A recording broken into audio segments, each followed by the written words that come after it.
Gana dinero y no hagas la guerra. Este eslogan se está convirtiendo cada vez más en el lema no oficial de parte de la élite de Washington, que está intentando construir la arquitectura de seguridad de Europa sobre la base de una red de vínculos comerciales con la Federación Rusa. Entre Florida y Moscú se está desarrollando una silenciosa danza de intereses, y sobre la mesa, junto con la paz y el destino de millones de vidas, hay cientos de miles de millones de dólares. Los círculos empresariales estadounidenses cercanos a Trump están preparando discretamente el terreno para un deshielo económico con Moscú, que podría florecer una vez que se liberen los activos rusos congelados. El problema es que Europa se está moviendo directamente en contra de esta corriente, buscando caóticamente formas de redirigir estos fondos de Ucrania y financiar su esfuerzo bélico durante los próximos meses. Mientras tanto, Ucrania, que sangra en el campo de batalla, más allá de los ataques a las refinerías rusas, ha recurrido a la represalia en el mar, atacando a los petroleros que conforman la flota fantasma de Rusia, golpeando tanto el suministro de petróleo de Rusia a través de ataques a refinerías, como a la demanda mundial de la materia prima en sí a través de la interrupción de la flota. Profundicemos en ello.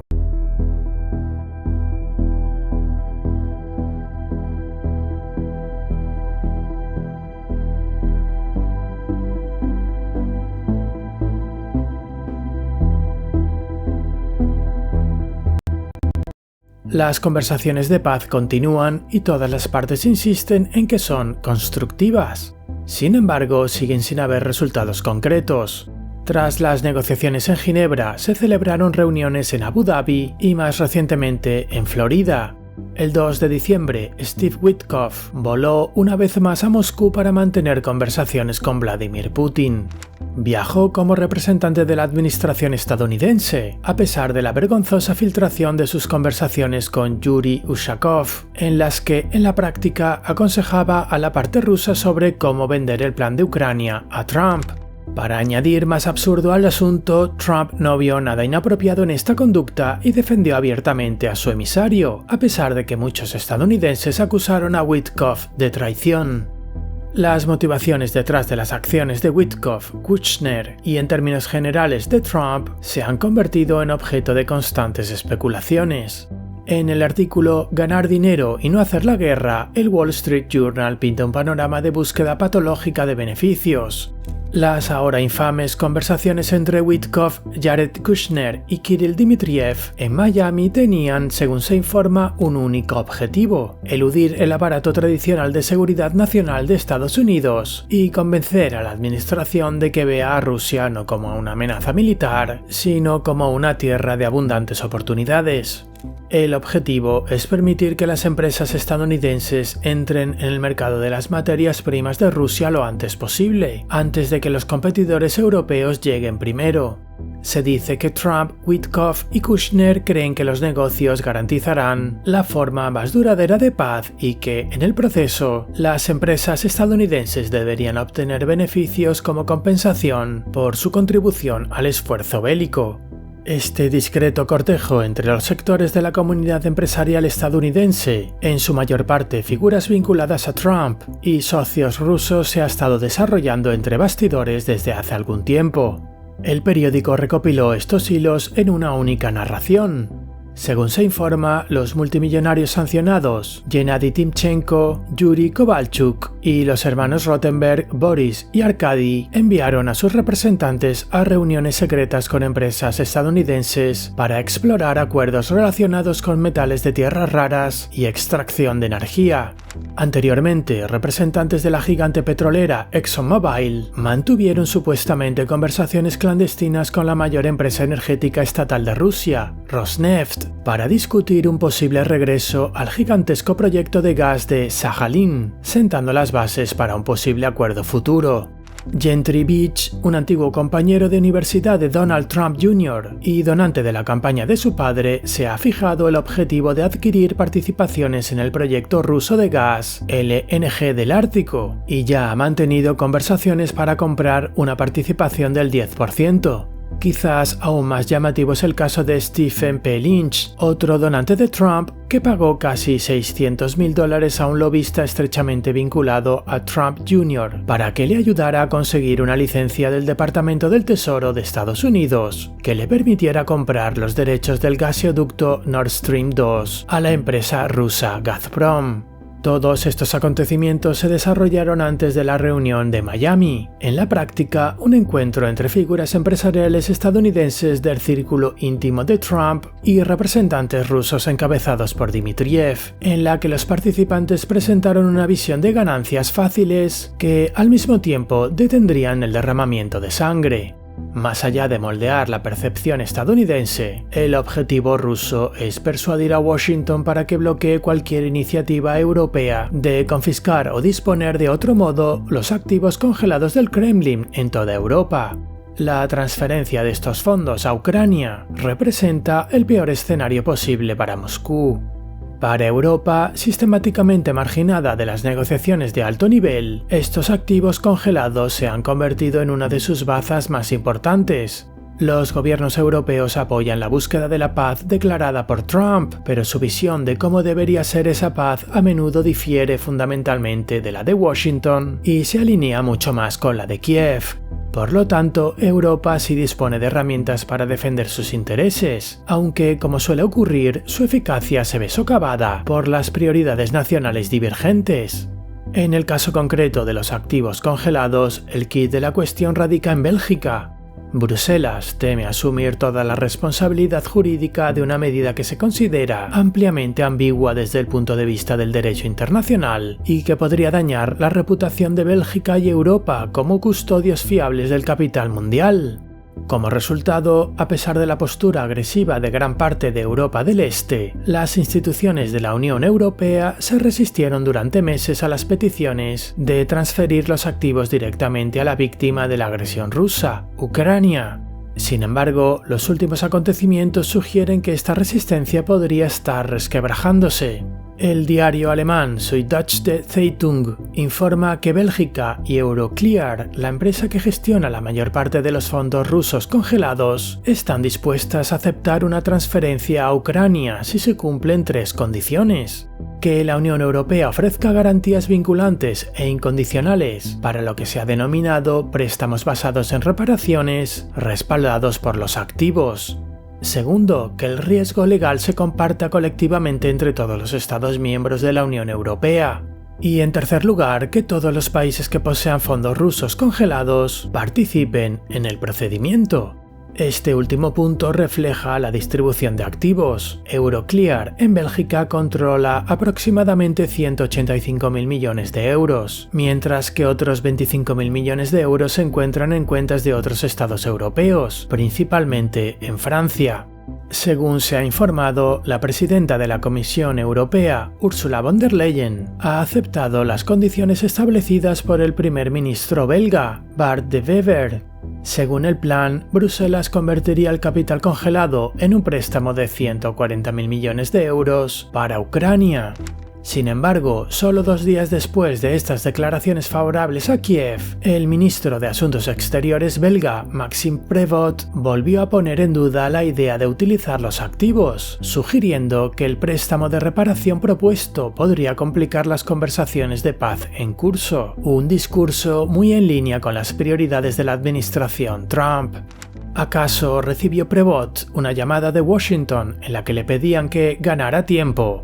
Lo que está claro es que Estados Unidos quiere controlar la baza de los activos congelados, según sus propios términos, aunque en la práctica no posea esa baza, y considera que los esfuerzos independientes de Europa son un intento de socavar su iniciativa de paz. Por ahora, las últimas señales sugieren que Moscú puede dormir tranquilo, al menos por el momento. El secretario de Estado, Marco Rubio, posiblemente la figura más competente de todo el entorno de Trump, comentó las conversaciones con los ucranianos en Florida señalando, comillas, «Nuestro objetivo aquí es poner fin a la guerra, pero es más que eso. No solo queremos poner fin a la guerra, también queremos ayudar a Ucrania a estar más segura para siempre, para que nunca más se enfrente a otra invasión. Y lo que es igualmente importante, queremos que entre en una era de verdadera prosperidad». Queremos que el pueblo ucraniano salga de esta guerra no solo para reconstruir su país, sino para reconstruirlo de una manera que sea más fuerte y próspero que nunca. Al hacerlo, el secretario de Estado de los Estados Unidos capturó la esencia misma de la lucha de Ucrania por su futuro. El objetivo no es simplemente poner fin a la guerra, sino determinar qué tipo de realidad le seguirá, una de oscuridad o una de esperanza.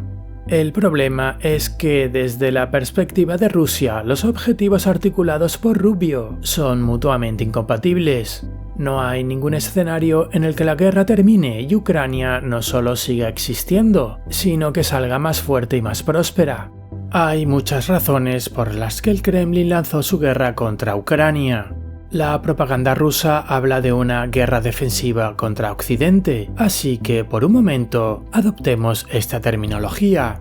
El motivo real puede expresarse con mayor precisión como una guerra defensiva librada en defensa del orden social postsoviético, un sistema de poder estructurado verticalmente. En otras palabras, el Kremlin está defendiendo su modelo de gobernanza, un modelo que se vería fundamentalmente socavado si Ucrania emprendiera el llamado camino occidental, caracterizado por una organización diferente de la sociedad. Moscú temía y sigue temiendo que si Kiev sigue este camino, ganaría rápidamente fuerza, no solo militarmente, sino sobre todo económicamente. Tal éxito podría en serio entredicho el propio sistema ruso, a pesar de que Rusia posee recursos demográficos y materiales mucho mayores, y por lo tanto un mayor potencial. Si resultara que este modelo occidental funcionara mejor que el propio sistema ruso para una nación hermana reciente, comillas, eslavos como nosotros, según la retórica de Moscú, se plantearían preguntas profundamente incómodas que el Kremlin no podría responder salvo con una verdad brutal para los rusos. Efectivamente, todo esto está sucediendo a vuestra costa. Tal desafío podría convertirse en una amenaza existencial no solo para el Kremlin, sino para todo el orden estatal centrado en Moscú. Históricamente, Rusia nunca ha logrado organizarse en torno a otra cosa que no sea una estructura de poder rígida y jerárquica, basada en un autócrata fuerte que preside a los varones locales, todo ello impregnado de violencia y al margen del Estado de Derecho. Naturalmente, este sistema resulta mucho menos eficiente económicamente que uno basado en las fuerzas del mercado, las instituciones democráticas y el Estado de Derecho. Como resultado, el temor que las autocracias albergan hacia las democracias, combinado con su búsqueda constante de una ventaja militar relativa, las empuja hacia soluciones coercitivas y basadas en la fuerza. Una vez que Kiev se embarcó en este camino occidental, el Kremlin concluyó que había que detenerlo por la fuerza si era necesario, porque en 10 años podría ser ya demasiado tarde. Volviendo a Rubio, conscientemente o no, articuló uno de los objetivos que el Kremlin considera totalmente inaceptables. Y es por eso que tan pocos observadores creen que cualquier acuerdo potencial pueda traer una paz duradera. Los ucranianos son plenamente conscientes de esta realidad. Casi sin excepción, entienden que un acuerdo de paz, incluso si se concluye, no garantiza nada duradero. Una voz notable y muy resonante sobre este tema ha venido de una figura algo polvorienta, pero posiblemente la más confiable de Ucrania, el excomandante en jefe Valery Zaluzhny. Zaluzhny, que actualmente es embajador de Kiev en Londres, publicó recientemente un artículo en The Telegraph en el que invocaba la vieja máxima de Karl von Clausewitz, que la guerra es la continuación de los intereses políticos por otros medios. Zaluzhny recordó a los lectores que para Moscú este interés es simplemente la abolición de Ucrania como Estado independiente. Argumentó que la guerra no terminará con la ocupación de toda la región de Donetsk, sino solo cuando, comillas, aparezcan simultáneamente las condiciones para lograr el colapso de Ucrania en los frentes militar, económico y político. Comillas, la guerra no siempre termina con la victoria de un bando y la derrota del otro. Los ucranianos luchamos por una victoria total, pero no podemos rechazar la opción de un fin a largo plazo de la guerra, señaló Zaluzhny. La paz, aunque solo sea una pausa antes del próximo conflicto, proporcionaría a Ucrania un espacio para la reforma, el crecimiento económico y el cambio político. Nada de esto es particularmente revolucionario. Sin embargo, el ensayo se lee como una clara señal política de las intenciones de Zaluzhny. El mensaje tácito es sencillo: quiero volver y convertirme en presidente de Ucrania. Esta interpretación cobra fuerza cuando se tiene en cuenta la discreción, pero la insistencia con la que Zaluzhny apunta al presidente Zelensky en el texto, por ejemplo, al recordar que en 2021, el año anterior a la invasión a gran escala, el presupuesto militar de Ucrania se recortó en lugar de aumentarse, o al aludir a la lucha contra la corrupción que ahora se extiende al círculo más cercano al presidente. Junto con Timur Mindich, socio de Zelensky, Zaluzhny también apunta a otro veterano, Andriy Yermak, en la práctica la segunda figura más importante del Estado ucraniano. Algunos observadores incluso describen a Yermak como el verdadero poder en la sombra, quien maneja los movimientos de Zelensky desde un segundo plano. En el último capítulo del escándalo de corrupción, la Agencia Anticorrupción de Ucrania, el NABU, registró el apartamento y la oficina de Yermak el 28 de noviembre. Casi inmediatamente después, Yermak dimitió como jefe de la oficina presidencial y como negociador jefe en las conversaciones de paz. Según el medio Ukrainska Pravda, en la media hora anterior a su dimisión, Yermak tuvo una explosiva confrontación con Zelensky, con insultos y acusaciones mutuas. El asunto ha erosionado aún más la confianza del público en Zelensky, ya debilitada por su intento de hacerse con el poder sobre la NABU a principios de este verano. Zelensky ganó la presidencia en 2019 con el 73% de los votos. En vísperas de la guerra, su aprobación había caído hasta solo el 20%, pero se disparó hasta el 90% cuando se convirtió en la encarnación de la resistencia inquebrantable de Ucrania, al permanecer en la sitiada Kiev. A lo largo de la guerra, la confianza de la opinión pública fluctuó, pero en mayo de este año, tras el acuerdo sobre los recursos, Zelensky logró recuperar el apoyo hasta el 74%. Sin embargo, tras el escándalo de la NABU y el llamado Mindich Gate, su popularidad se desplomó 40 puntos porcentuales y ahora se sitúa en solo un 20%, según datos de Politarena, aunque aún no se han publicado las cifras oficiales. Todo ello ha hecho que el futuro político de Zelensky sea cada vez más incierto. Su mandato social es ahora débil y Político informa que su esposa, Olena Zelenska, cree que debería alejarse por completo de la política. Cada operación ofensiva exitosa contra Rusia le reporta al presidente Zelensky unos cuantos puntos adicionales de apoyo público. Hace solo unos días fuimos testigos de una de estas acciones, cuyas consecuencias estratégicas podrían resultar graves. El 28 de noviembre, Ucrania atacó literalmente la flota fantasma de Rusia. Drones marítimos no tripulados conocidos como los Sea Baby impactaron contra dos petroleros, el Kairos y el Virat. Ambos buques se dirigían al puerto ruso de Novorossiysk para cargar petróleo crudo. Los barcos fueron atacados deliberadamente mientras estaban vacíos, sin carga, para evitar un desastre medioambiental. El Kairos fue alcanzado a 28 millas náuticas de la costa turca y el Virat a unas 35 millas. Según declaraciones oficiales de Kiev, ambos buques quedaron efectivamente fuera de servicio. Ambos se incendiaron, pero permanecieron a flote. La tripulación del Kairos, compuesta por 25 personas, fue evacuada. También se especula que Ucrania podría ser responsable de otro ataque, esta vez frente a la costa de Dakar, en Senegal, en el que se vio involucrado el petrolero MT Mersin. Aunque el buque navega bajo bandera panameña, es propiedad de una empresa turca. Las explosiones a bordo del Mersin se produjeron al mismo tiempo que los ataques cerca de Turquía. Unos días más tarde, el 2 de diciembre, otro petrolero, el Mid Volga 2, fue atacado, esta vez por drones aéreos.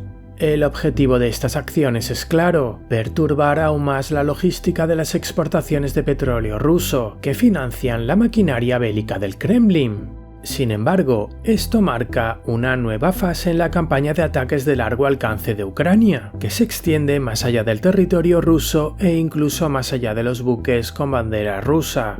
El Kairos y el Virat navegaban bajo bandera gambiana y fueron atacados en aguas territoriales turcas. El Mersin navegaba bajo bandera panameña y fue atacado aún más lejos, frente a las costas de Senegal. Aunque esto debilita la posición de Rusia, no está exento de riesgos. Los críticos advierten de la posible reacción de los llamados estados de potencia media, como Turquía o la India, e incluso de los países pro-ucranianos que podrían verse afectados indirectamente por el aumento de los costes de transporte. El presidente turco Recep Tayyip Erdogan condenó el ataque como inaceptable, aunque no llegó a nombrar a los autores, a pesar de que Kiev admitió públicamente su responsabilidad. No obstante, Ucrania parece haber llegado a la conclusión de que la guerra ha alcanzado una fase en la que incluso medidas de alto riesgo, como atacar lo que se consideraba transporte comercial prorruso, forman ahora parte del juego. La flota fantasma opera al margen de los sistemas de seguros habituales, lo que significa que todos los armadores que prestan servicios clandestinos a Rusia probablemente estén sintiendo ahora un escalofrío. Cada buque se convierte de repente en un objetivo potencial en tiempo de guerra. De hecho, así es como Kiev puede marcar legalmente la designación de un buque civil como objetivo militar. De hecho, el Ministerio de Defensa de Ucrania ya había advertido en julio de 2023 que los buques que se dirigieran a los puertos rusos del Mar Negro podrían considerarse transportistas de carga militar. El objetivo es crear un precedente disuasorio que asuste a los operadores de la flota fantasma y les haga rechazar la carga rusa debido al elevado riesgo, en particular los envíos procedentes de Novorossiysk. Si tiene éxito, Ucrania no solo golpearía el lado de la oferta del petróleo ruso mediante ataques a refinerías, sino también el lado de la demanda, disuadiendo a los compradores de adquirir crudo ruso. En la ruta europea, las exportaciones marítimas de petróleo de Rusia fluyen casi exclusivamente a través de 3 puertos: las terminales bálticas de Primorsk y Ust-Luga y el centro neurálgico del Mar Negro, Novorossiysk. Interferir en este corredor de exportación supone una amenaza para entre el 40 y el 45% del total de las exportaciones marítimas de petróleo de Rusia. Cuando hablamos de ataques del lado de la oferta del petróleo ruso, es importante reconocer que esta tendencia no muestra signos de ralentización. Según los cálculos de Bloomberg, noviembre, con 14 ataques distintos, estableció un récord histórico. Los datos del rastreador Woody Fitzbell, en los que nos basamos para este análisis, no identifican noviembre como un mes récord formal, pero confirman que el ritmo de los ataques siguió siendo excepcionalmente intenso. Las instalaciones volvieron a ser objeto de ataques en lugares como Saratov, Nizhnekamsk, Ryazan y Slaviansk.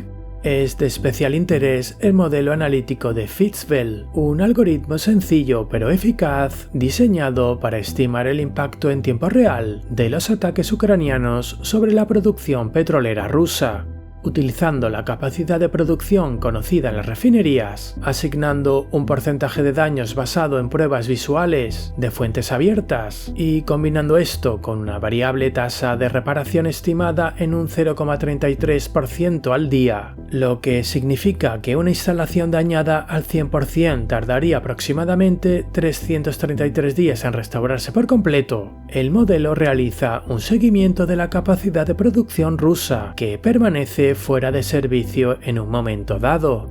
A fecha 2 de diciembre, la cifra supera el 30%, lo que se traduce en más de 2 millones de barriles diarios de capacidad fuera de servicio. Las consecuencias ya son evidentes. Los beneficios de Rosneft son ahora 10 veces inferiores a los de hace un año. La presión económica sobre Rusia sigue aumentando y los signos de tensión son visibles en todos los ámbitos. El optimismo industrial ha vuelto a caer a los mínimos de la pandemia y la crisis. Desde principios de 2025, el número de préstamos hipotecarios morosos ha aumentado exponencialmente. Al mismo tiempo, el Estado está pidiendo préstamos de forma agresiva a sus propios ciudadanos mediante la emisión masiva de bonos del Estado. Sin embargo, el Kremlin cree que la economía se mantendrá, a diferencia de lo que percibe como el deterioro de la resistencia de las fuerzas ucranianas en el frente. De hecho, noviembre fue uno de los meses más difíciles para las Fuerzas Armadas de Ucrania. Según Deep State, las tropas ucranianas perdieron aproximadamente 500 kilómetros cuadrados de territorio durante ese mes. Por su parte, Rohan Consulting estima que las pérdidas ascienden a 700 kilómetros cuadrados, el peor resultado en casi 2 años, debido principalmente a los reveses sufridos en los alrededores de Juliapolé. Por lo tanto, la presión sobre ambas partes es inmensa.